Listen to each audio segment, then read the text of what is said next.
Olá, a gente está aqui com duas pessoas que trabalham na área da academia, pesquisam e são extremamente relevantes para a teologia, para o pensamento, né, teológico e sobre a religião, sobre política nacional, sobre os movimentos sociais, sobre as minorias, sobre oprimidos e opressores.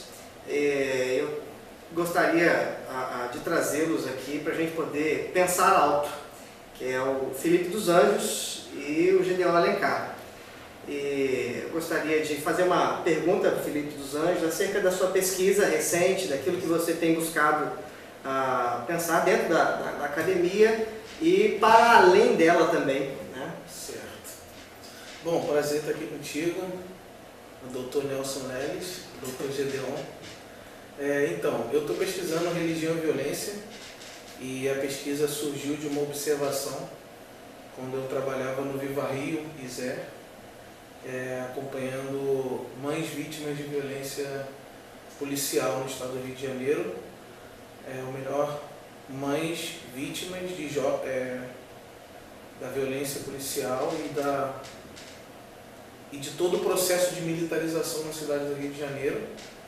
E eu percebi um dado religioso nessa experiência de militância das mães, que foi a fé pentecostal, e eu decidi pesquisar isso. Então, em todo o processo de militarização, que foi denominado pacificação das favelas do Rio de Janeiro, o discurso pentecostal foi agenciado tanto pelo Estado quanto pelas mães vítimas de violência para inventar uma resistência a esse modelo de militarização da vida. E eu decidi acompanhar esse fenômeno e estou no segundo semestre do mestrado estudando isso. Uhum.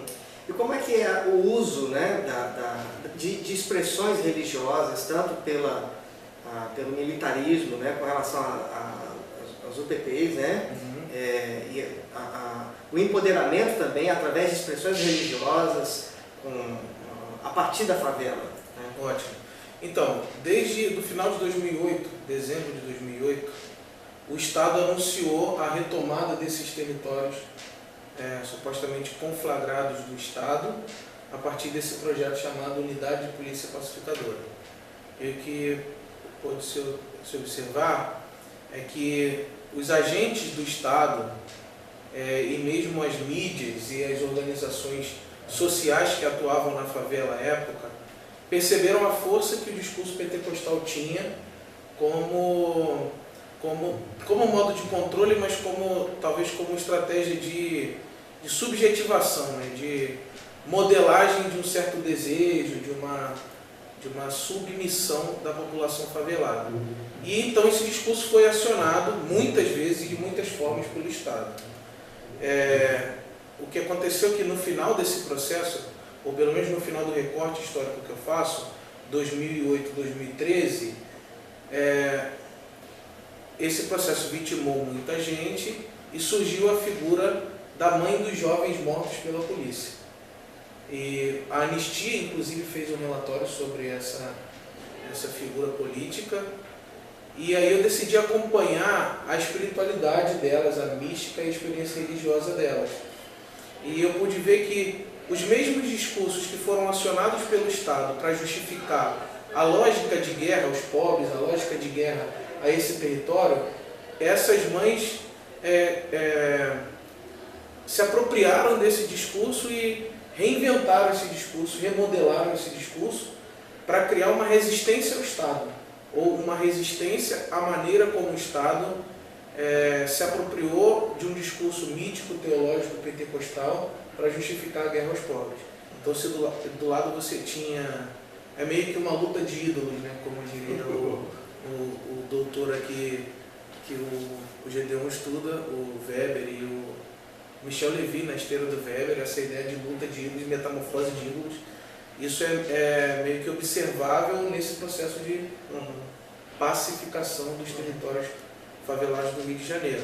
E aí elas reinventam uma espiritualidade, é muito presente a ideia do corpo, a presença de um corpo que ora, chora e luta contra o Estado, um certo êxtase pentecostal contra o Estado. É muito próprio a questão da oração efusiva nos momentos de militância dessas mães. E é muito próprio também a lógica de batalha espiritual. Elas estão empoderadas pelo Espírito, no poder do Espírito, contra um Estado que mata e que viola a dignidade da vida de seus filhos. E muitas vezes das memórias, né? Muitos filhos desaparecidos, muitas histórias mal contadas. E aí eu tento entender esses processos aí no limite de sacrifício da vida humana em nome de um processo de pacificação. E é interessante você pontuar também esse recorte que você faz, né? A partir de quê, né? Porque você tem vários ângulos, né? Vários solos hermenêuticos para poder estudar isso, né? E você está tomando a partir das mães sofridas, né? Então, acho que é importante delimitar isso também. Sim, né? total. Então, o dispositivo de governo do PT fez vítimas para todos os lados. Inclusive vítimas que são profissionais dessa instituição. Policiais, comandantes, soldados, cabos, pessoas que estavam a serviço da lógica da UPP também foram sacrificadas por essa UPP. Mas eu tomei o recorte dessas vítimas populares, né? Das mães que sofrem esses filhos, a perda desses filhos. Muito porque na verdade é quase um genocídio dessa juventude. E acompanhar o genocídio dessa juventude, para mim, foi uma tarefa teológico-política mais imediata e mais gritante. Então eu decidi observar desse ponto de vista, mas há sacrifícios por todos os lados e há uma gestão estratégica do sacrifício por todos os lados. Então existem muitas questões a serem observadas por aqui. A teologia pentecostal da qual o Estado se apropriou e a experiência pentecostal da qual as mães se apropriaram para resistir ao Estado. Então nessa experiência política há muito que se observar ainda. Eu que fiz o recorte das mães. Ótimo. Ok.